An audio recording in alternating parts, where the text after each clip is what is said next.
देखिए राजीव जी, विपक्ष का चेहरा ही नहीं, राहुल गांधी जनता का चेहरा बन गए। और जनता का वो निराश वर्ग, मैं बहुत सारे लोगों के विचार सुन रहा था, अलग अलग यूट्यूब चैनल्स में सुन रहा था। चाहे वो गरीब आदमी हो, चाहे वो मध्यम वर्ग का आदमी हो, चाहे वो औरत हो, चाहे वो बच्चियां हो, चाहे बच्चे हों या युवा हों, सबके दिल में केवल एक ही बात है कि आज के तारीख में जब मणिपुर में यह घटना घटी और दिल्ली के अंदर जब बाढ़ की इतनी भीषण स्थिति है कि अपने जो उच्चतम स्तर है उसके ऊपर चला गया है पानी, उस समय हमारे माननीय मोदी जी पहले तो चले गए थे अमेरिका और फिर चले गए फ्रांस। देखिए, इस समय जो व्यक्ति लोगों के दिल के करीब है, जो लोगों के जख्मों में मलहम लगा रहा है, आज के तारीख में चाहे वो उत्तर से दक्षिण तक हो, पूर्व से पश्चिम तक हो, अगर पूरे देश में जनता को, मैं विपक्षी दल की बात नहीं करता, लेकिन जनता को केवल एक चेहरा दिखाई पड़ रहा है, वो चेहरा है राहुल गांधी का, जो बिल्कुल ठंडक पहुंचा रहा है, शीतलता पहुंचा रहा है, लोगों के दर्द को कम कर रहा है।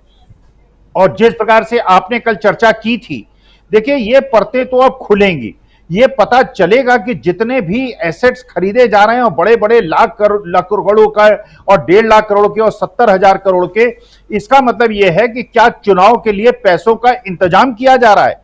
आप राजीव जी सोचिए, जिस देश के अंदर यह स्थिति है कि किसानों के खेत बाढ़ से डूब गए हैं, लोगों के मकान टूट गए हैं, उत्तराखंड हिमाचल प्रदेश में गांव के गांव बह गए हैं। आपने सुना क्या जोशीमठ के जो स्थिति थी, जोशीमठ के बारे में आपको कोई सूचना मिली क्या? देखिए, राजा वो होना चाहिए, आपने शुरुआत की थी, जो प्रस्तावना आपने दी थी कि अगले वर्ष 2024 में जो लाल किले पे झंडा फहराएगा, कौन फहराएगा?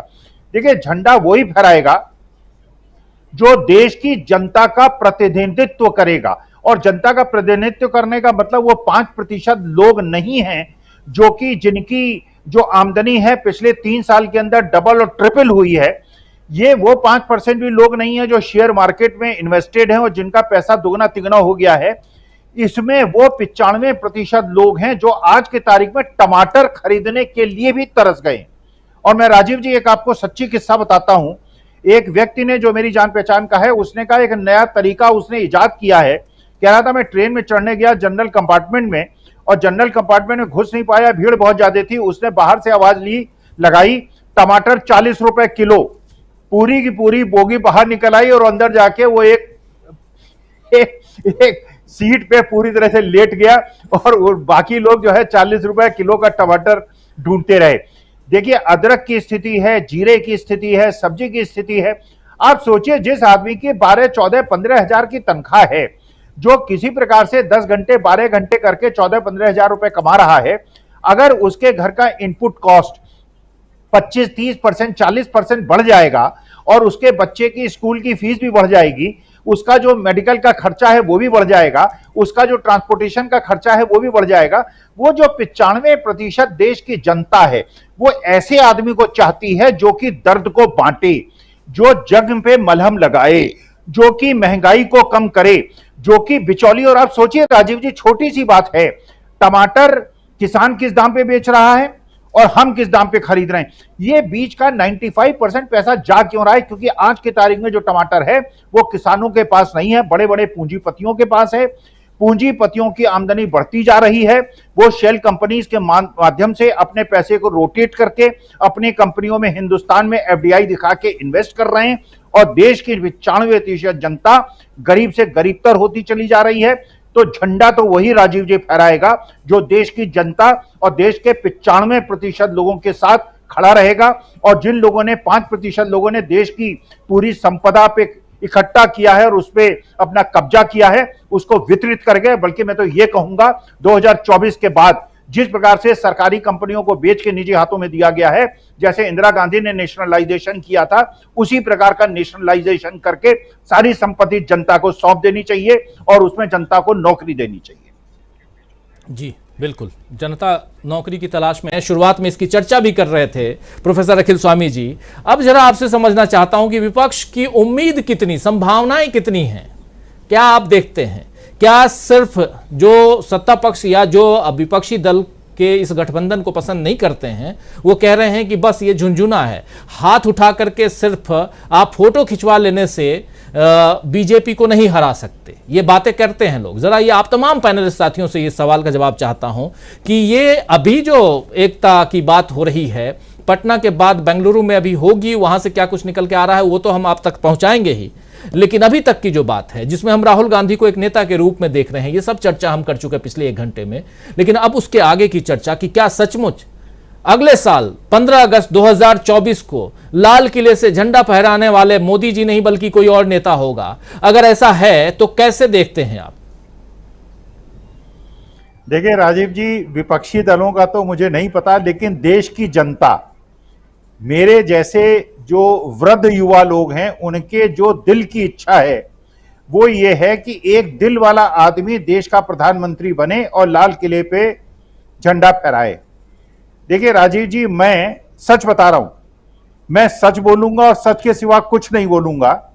वो सच ये है कि अगले जन्म में मैं चाहता हूं कि मेरा अगर बेटा कैसा हो तो मैं चाहूंगा कि मेरा बेटा राहुल गांधी जैसा हो, जो अपनी मां की वैसी सेवा करे जो एक बेटे को करनी चाहिए।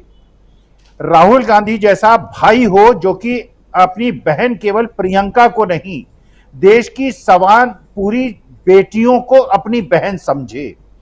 वो ऐसा बेटा मुझे चाहिए अगले जन्म में, जो ऐसा हो जो कि जो भी दर्द में हो उसका दर्द बांटे।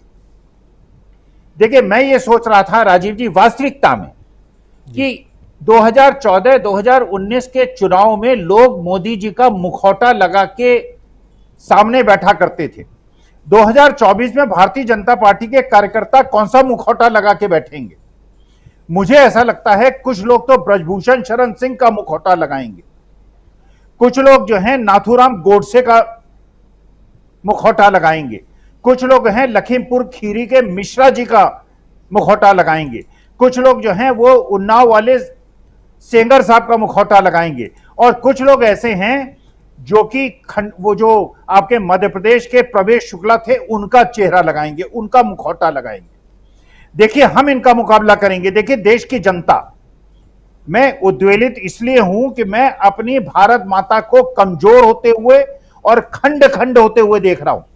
मैं देश को हिंदू मुसलमान सिख ईसाई में विभाजित होते हुए देख रहा हूं।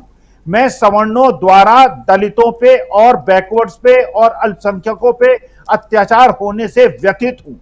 इसलिए हम जैसे लोग जो कि ये चाहते हैं कि देश में शांति हो, संभाव सद्भाव हो, हम गांधी जी का मुखौटा लगा के राहुल गांधी की भाषण को सुनेंगे, प्रियंका के भाषण को सुनेंगे, नीतीश कुमार, उद्धव ठाकरे और स्टालिन के भाषण को सुनेंगे, और हम ये सुनिश्चित करेंगे कि 2024 के बाद इस देश में गोडसे जैसे लोग ना हो, प्रवेश शुक्ला जैसे लोग ना हो, लखीमपुर खैरे जैसे मिश्रा जी जैसे लोग ना हो, और ब्रजभूषण शरण सिंह जैसे लोगों को सड़क पे पुलिस हथकड़ी ले जाके उनको जेल के अंदर भेजे, और जो हमारी बेटियां जिनके साथ अत्याचार और अनाचार हुआ है, हम इन्हें अपने कंधे में बिठा के पूरे हिंदुस्तान में घुमाएंगे और इनको ये महसूस कराएंगे कि हमारे देश में बेटियां जो हैं वो सुरक्षित हैं।